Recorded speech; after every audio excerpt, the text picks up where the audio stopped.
Talking to the Dead, Chapter 26. So in Chapter 25, we really immersed into some very meaty territory, focusing on that which you are. Now let's talk a little bit why this is so very important at this stage on the unraveling.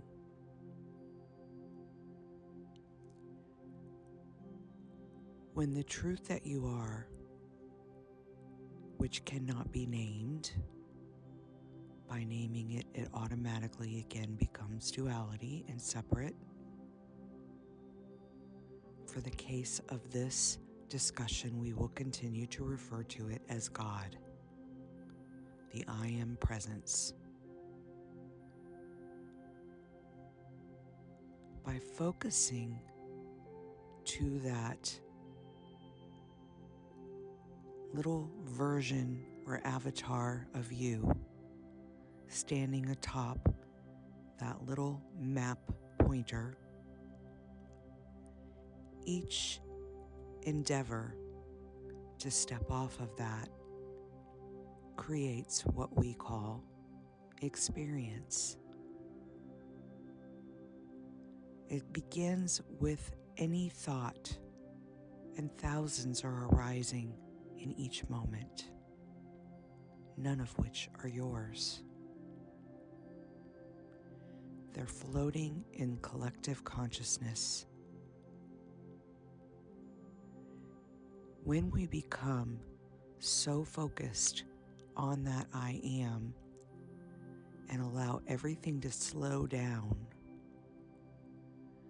the noticing of the thoughts starts to sit right against awareness. And as we discussed in Chapter 25, we are that.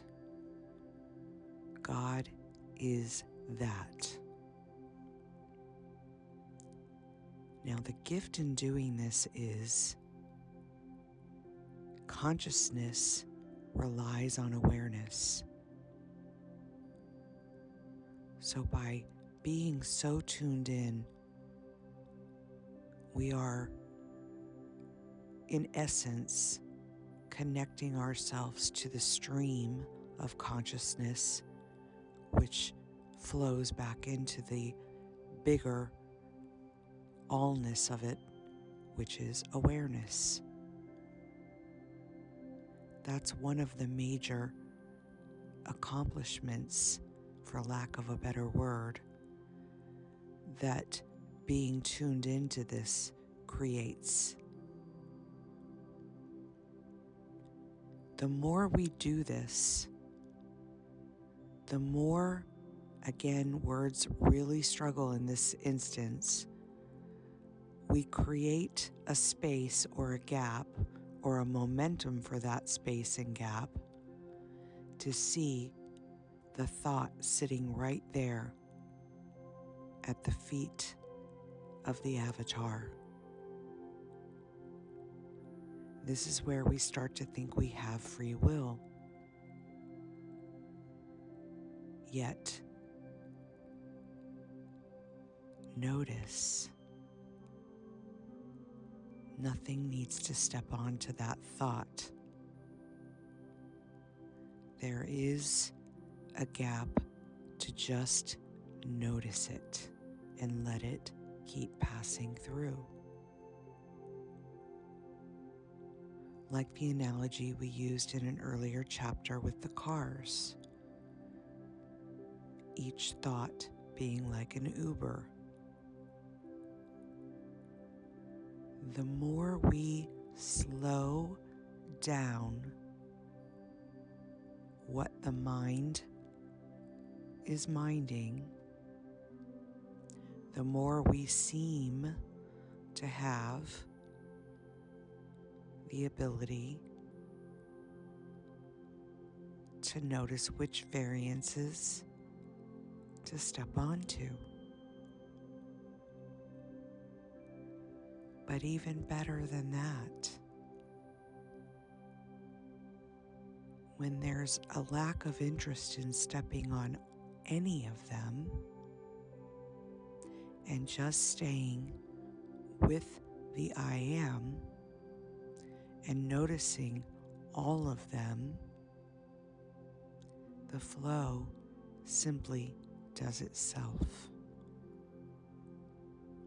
This in itself is an incredible space to just settle in for a bit.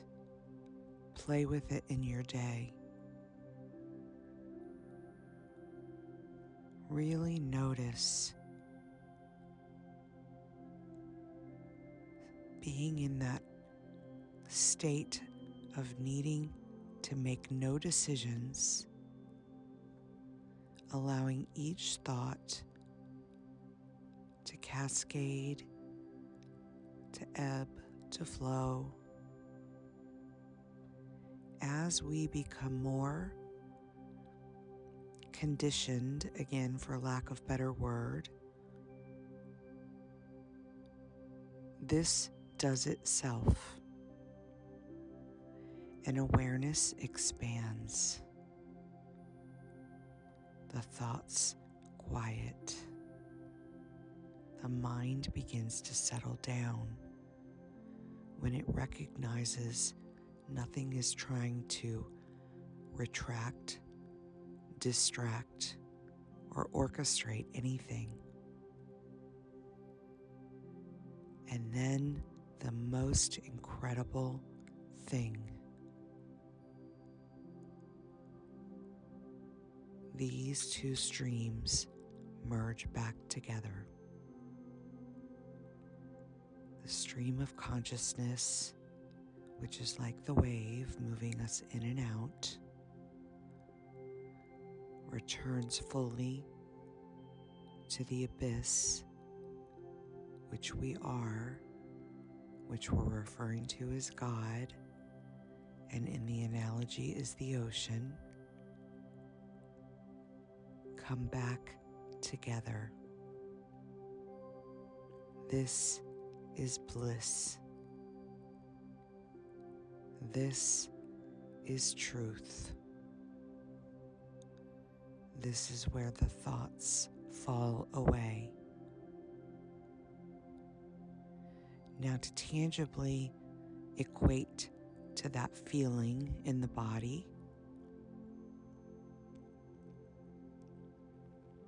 we'll use the story of Kelly to point to what happens.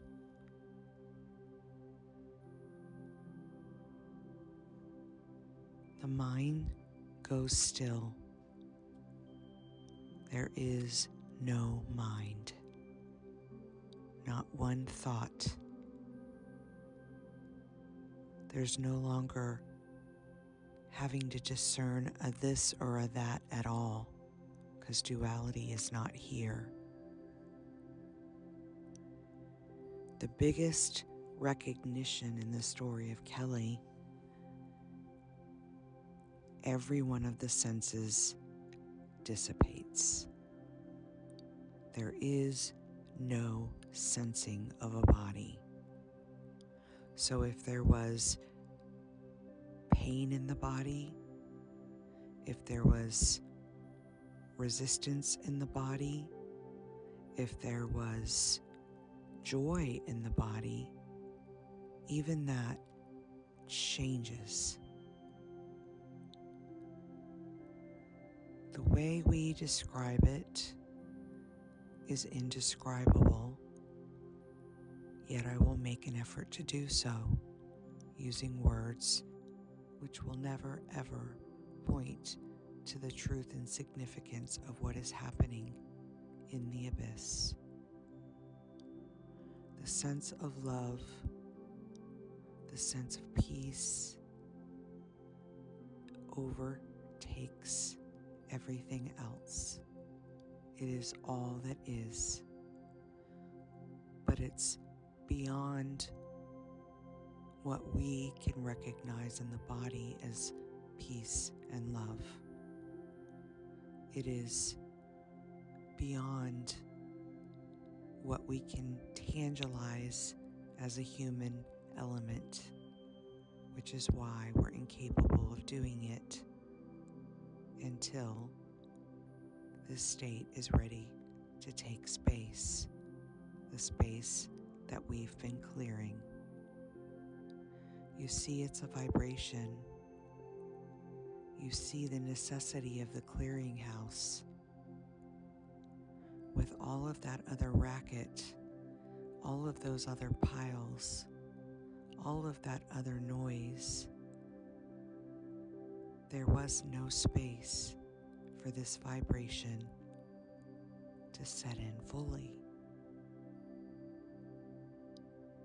Now, this is not something to reach for or to try to inherit. You are inherently this. So it's as if we're saying, I want to be what I already am. This is why it's hysterical.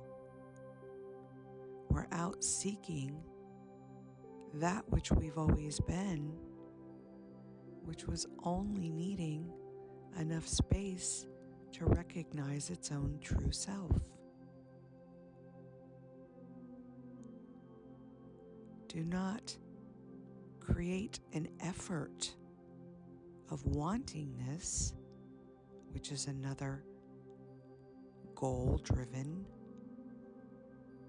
Do not get hung up on trying to reach a place, a destination, a completion.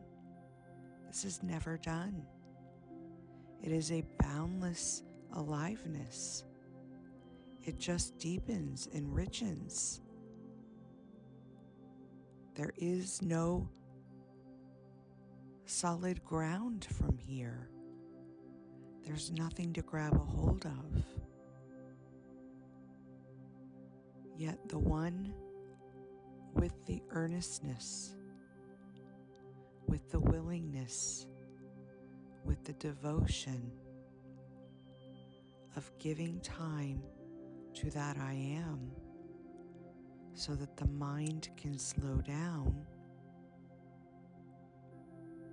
is the one that benefits from that which it's always been. And another absolutely delicious part of this,